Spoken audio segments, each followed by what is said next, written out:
नमस्कार विद्यार्थी मित्रांनो, स्पंदन अकॅडमी या शैक्षणिक चॅनलमध्ये आपल्या सगळ्यांचं मनपूर्वक स्वागत. विद्यार्थी मित्रांनो, आज आपण इयत्ता 10वीच्या संस्कृतच्या पाठ्यपुस्तकातील भाषासूत्रम 2 मध्ये जे धातू दिलेले आहेत, त्याच्यापैकी जो पहिला धातू आहे ज्ञा धातू, त्या ज्ञा धातूचे जे तक्ते आहेत 5 लकारातले, त्याच्याबद्दलची माहिती मिळवणार आहोत. ते कसे म्हणायचे, ती रूपं कशी म्हणायची, हे तक्ते आज आपण म्हणून घेणार आहोत.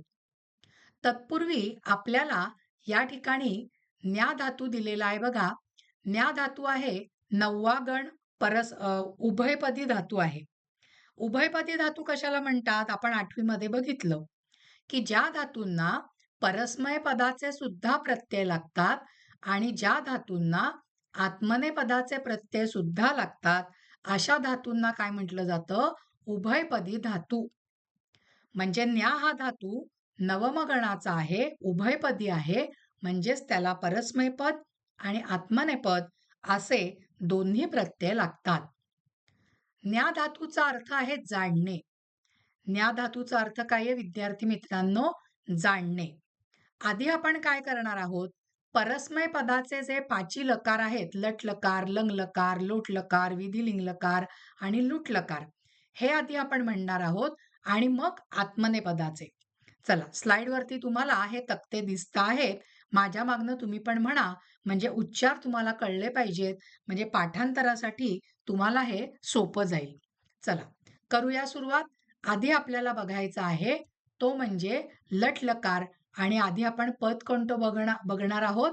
परस्मय पद. परस्मय पदाचा लट लकार बघा हा. जानाति जानीतः जानन्ति प्रथम पुरुष. जानासि जानीथः जानीथ मध्यम पुरुष. जानामि जानीवः जानीमः उत्तम पुरुष.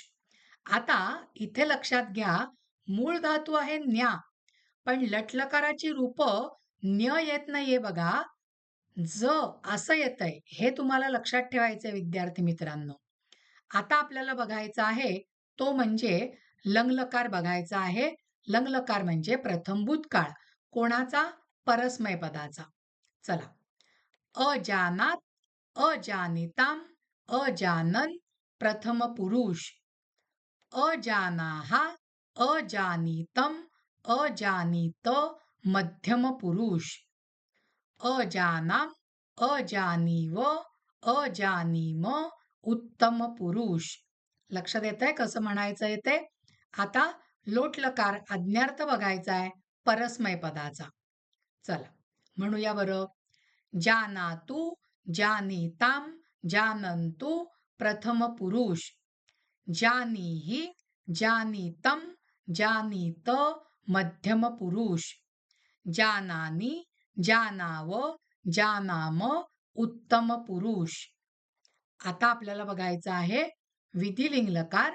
परस्मय पदाचा विधिलिंग लकार म्हणजेच काय? विध्यर्थ. चला, जानीयात, जानीयाताम, जानीयुः प्रथम पुरुष.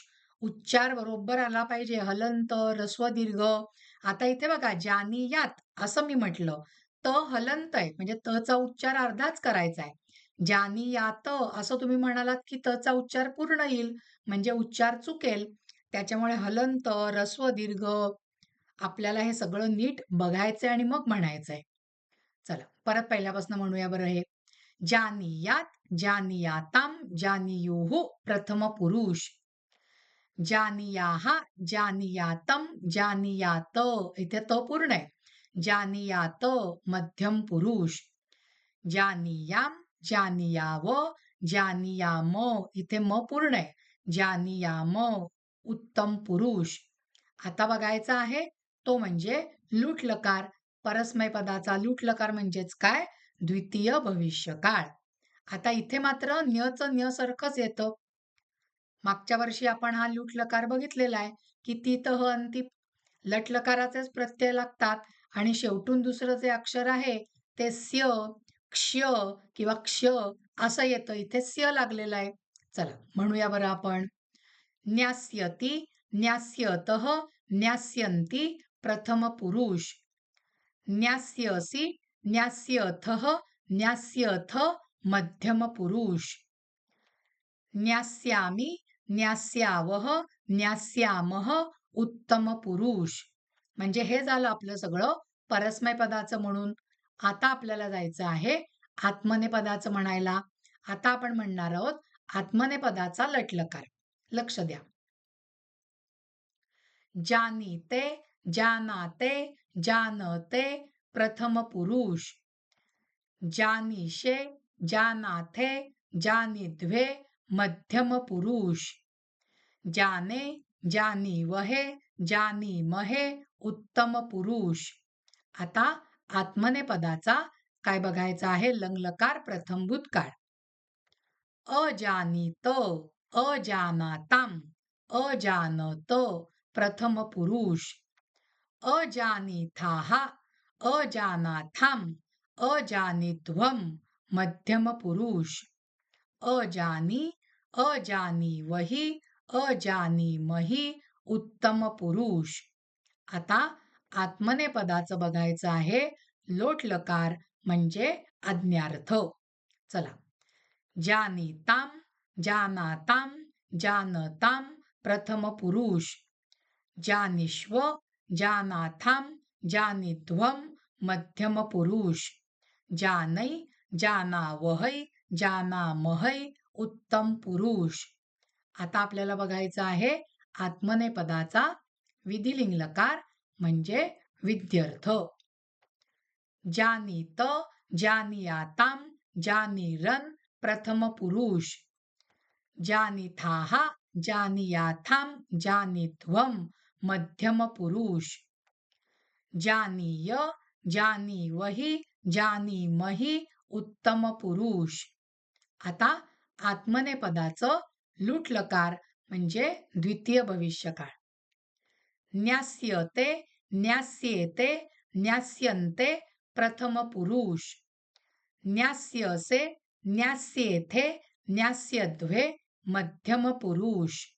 न्यास्ये न्यास्यावहे न्यास्यामहे उत्तम पुरुष.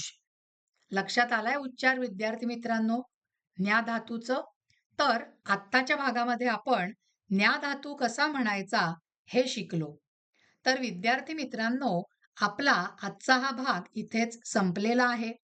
तुम्हाला जर का हा भाग आवडला असेल तर ह्या भागाला लाईक करा, ह्या भागाला शेअर करा आणि स्पंदन अकॅडमी ह्या शैक्षणिक चॅनलला अजूनपर्यंत सबस्क्राईब केलं नसेल तर लगेचच सबस्क्राईब करा. धन्यवाद विद्यार्थी मित्रांनो.